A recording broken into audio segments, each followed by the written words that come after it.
मेरो श्रीमानले दिल्लीमा सेक्युरिटी गार्ड गर्नुहुन्थ्यो। उहाँले धेरै पहिलाबाट मलाई पनि आफूसँगै लाने प्लान बनाइराख्नु भएको थियो। तर उहाँ मलाई लिनको लागि नेपाल आउन टाइम नभएको हुनाले आफ्नै कम्पनीमा काम गर्ने सेक्युरिटी साथी नेपाल आएको हुनाले उहाँसँग मलाई दिल्ली आऊ भन्नुभएको थियो।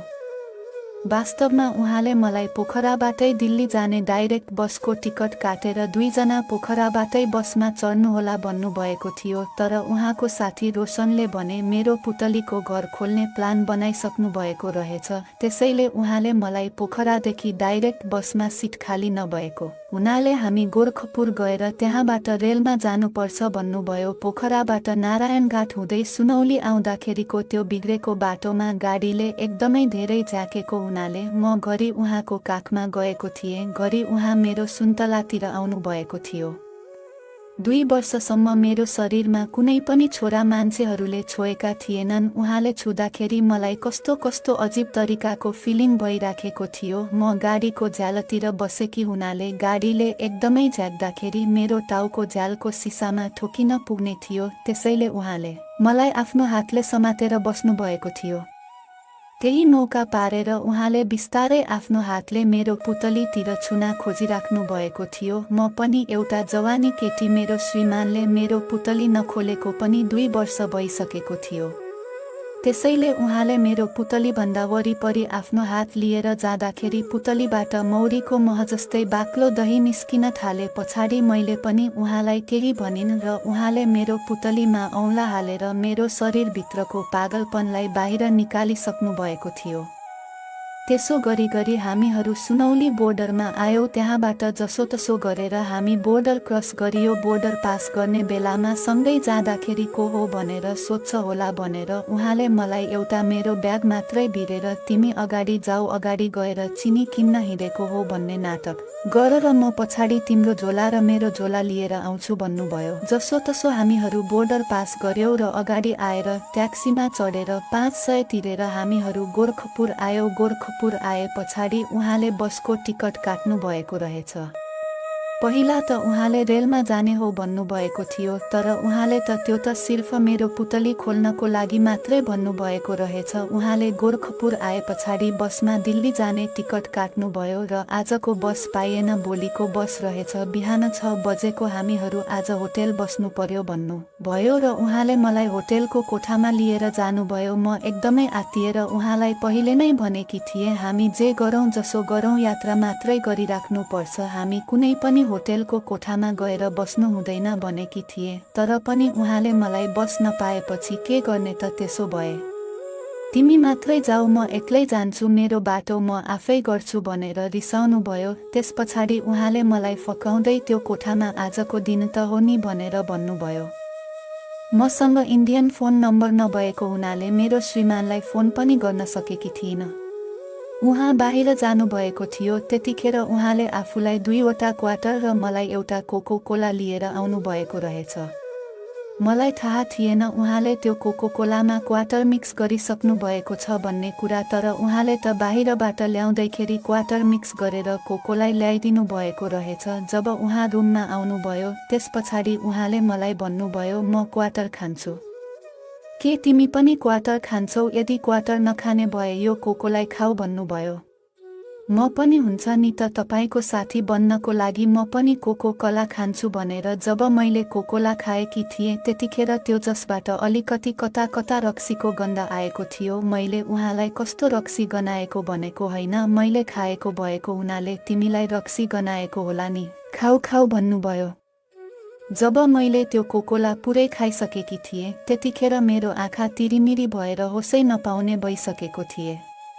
त्यस पछाडि उहाँले भन्नुभयो, तिमी यहाँ बस्दै गर, म खाना लिएर आउँछु भनेर मैले भने मलाई खान मन छैन, बरु म सुत्छु, मलाई बिस्तारा मिलाइदिनु भनेर म त्यो होटलको कोठामा एउटा मात्रै खाट भएको हुनाले म कुनातिर सुतेर त्यो दाइ तिमीले नखाने भए म पनि खादिनँ भनेर छेउतिर सुत्नुभयो।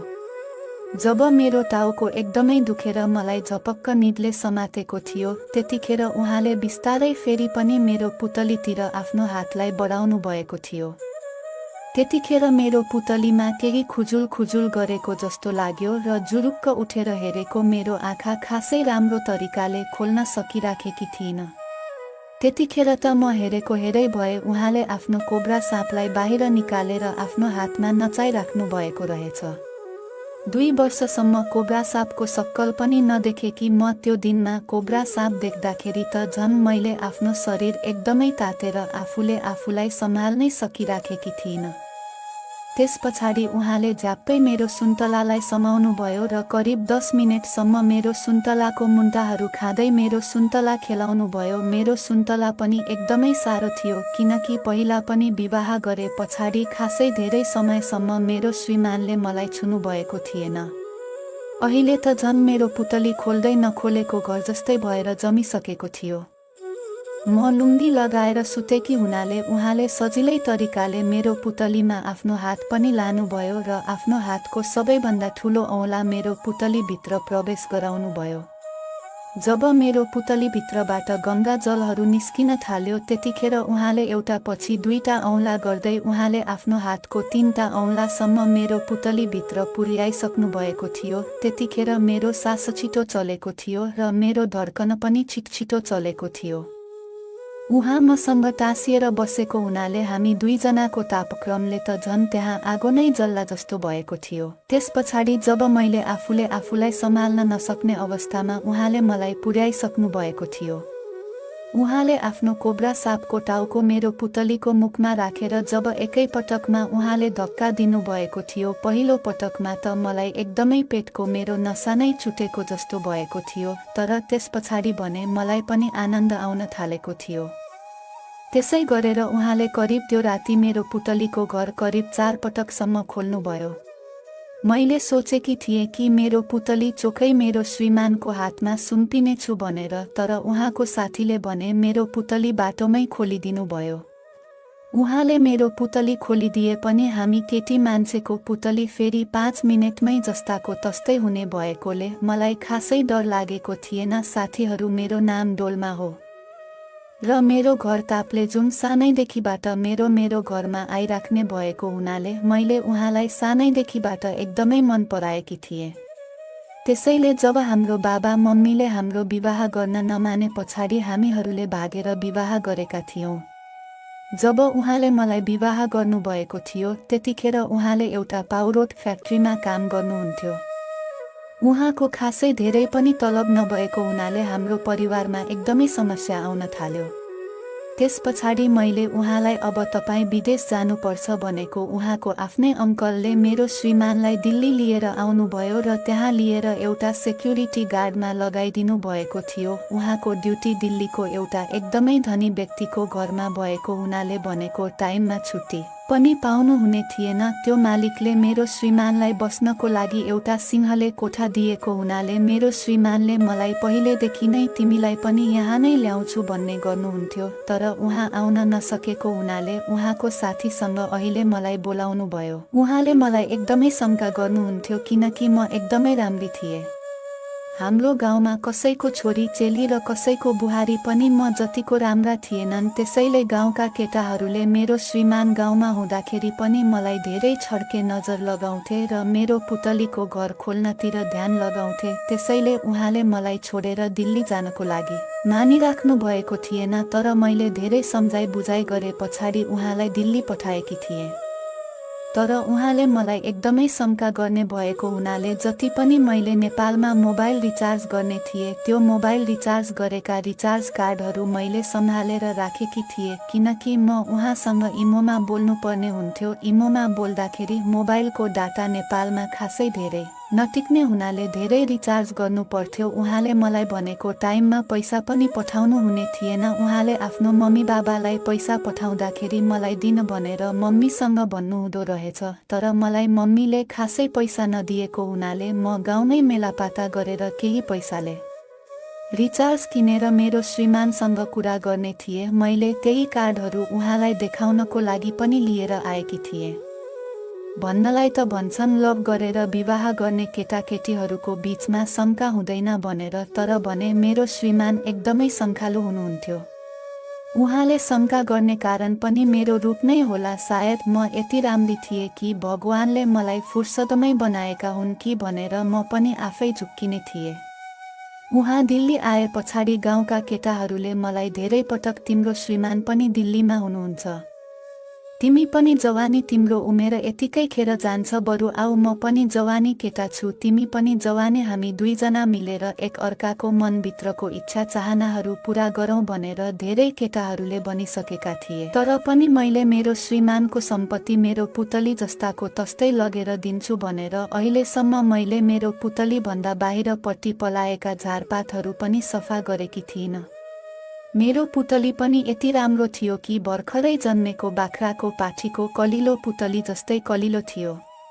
जब मैले मेरो टाउको निहुराएर कहिलेकाहीँ नुहाउने बेलामा मेरो पुतलीलाई हेर्ने थिएँ, त्यो पुतलीलाई आफैले आइसक्रिम जस्तै मानेर खाउँ जस्तो हुने थियो। तर मेरो टाउको नपुगेको हुनाले कहिलेकाहीँ मेरो हातको दुईटा औँलाले नै पुतलीको घर खोल्ने थिए। ती भिडियोहरू हेर्दाखेरि त तपाईहरूले पनि थाहा पाइसक्नु भएको होला कि लेडिजहरूको लागि सबैभन्दा ठुलो कुरा के रहेछ भन्ने कुरा। उनीहरूलाई आफ्नो घर परिवार भन्दा पनि उनीहरूलाई हमेसा कोब्रा साँप चाहिन्छ। त्यसैले तपाईहरूले पनि आफ्नो श्रीमतीलाई आफूभन्दा टाढा राख्नु भएको छ भनेदेखि टाइम मिलाएर तपाईहरूको श्रीमतीलाई पनि आफूसँगै लिएर जानुहोला, हैन भनेदेखि दिनमा एकपटक त जसरी पनि फोन गर्नुहोला, नत्र भने तपाईहरूले मेरो सम्पत्ति पुतली नेपालमै छ उसको लागि भनेर महिनाको हजारौं लाखौं रुपैयाँ पठाउनुहुन्छ। तर यता भने तपाईहरूको पुतलीले अरू नै कोब्रा सापको विष खाएर मोटाएर बसिराखेको हुन्छ र तपाईहरू आउँदाखेरि मेरो पुतली तपाईले छोडेर गएको दिनदेखि अहिलेसम्म जस्ताको तस्तै छ भनेर जुन दिन तपाईहरू आउनुहुन्छ, कि त तपाईहरूको पुतली नै घरमा हुँदैन, कि त तपाईहरूको पुतली गिद्धले लुचेको जस्तै बनाएर छोडिसकेका हुन्छन्। जस्तो भए पनि तपाईहरूले सम्हालेर बस्नुपर्ने हुन्छ। यदि त्यही कुरामा तपाईहरूले न्यु खोज्नुभयो भने अहिलेका नेपालका केटीहरूले धेरै जस्तो डिभोर्स माग्ने गरेका छन्। त्यसको कारण नै जब तपाईहरू विदेश हुँदाखेरि उनीहरूले दिनकै फेरि कोब्रा सापहरूको टेस्ट लिइसकेका हुन्छन् र जब तपाईँ नेपालमा आउनुहुन्छ मात्र तपाईहरूको कोब्रा सापले अगाउँदैनन्। त्यसैले उनीहरूले तपाईहरूलाई डिभोर्स गरेर आफूहरू फ्रिडम भएर गिद्धाले लुचेको झैं दुनिया केटाहरूको कोब्रा सापसँग टाँसिएर हिँड्न खोजेको हुन्छन् र उनीहरूले दिवस माग्ने गर्छन्। वास्तवमै भन्ने हो भनेदेखि केटाहरूले जब उनीहरूले एकान्त कोठामा आफ्नै दिदी बहिनी आमा र गाउँको छरछिमेकी केटी जो भए पनि एउटै कोठामा देखे भने उनीहरूको कोब्रा साप उनीहरूको मनले नचाहेर पनि कोब्रा साप आफै उठेको हुन्छ र उनीहरूले हाम्रो पुतलीको घर जसरी पनि खोलेरै छोड्छन्। त्यतिखेर हामीहरू चिच्याउने हो भने हाम्रै बेइज्जत हुन्छ कि भन्ने पिर नचिचाउ भने हाम्रो पुतलीको घर खोलिसकेका हुन्छन्। त्यसैले म भन्ने गर्छु, वास्तवमै यो दुनियाँमा भगवानले एउटा पुतली र कोब्रा साप मात्रै बनाएर पठाएको रहेछ।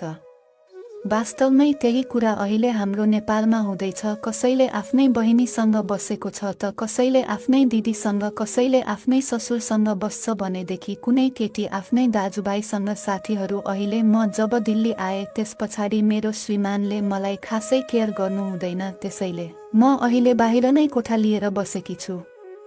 अहिले मैले पनि मेरो श्रीमानसँग डिभोर्स मागिराखेकी छु। दिल्लीको यमुनानगरमा एउटा सानो होटलमा काम गरेर बसेकी छु। यदि तपाईहरू पनि दिल्लीमा हुनुहुन्छ भनेदेखि मेरो कमेन्ट बक्समा आएर म दिल्लीमै छु भनेर SMS गर्नुहोला। म तपाईहरूसँग अवश्य भेट्ने छु, किनकि अहिले मलाई कोब्रा सापको एकदमै जरुरत छ।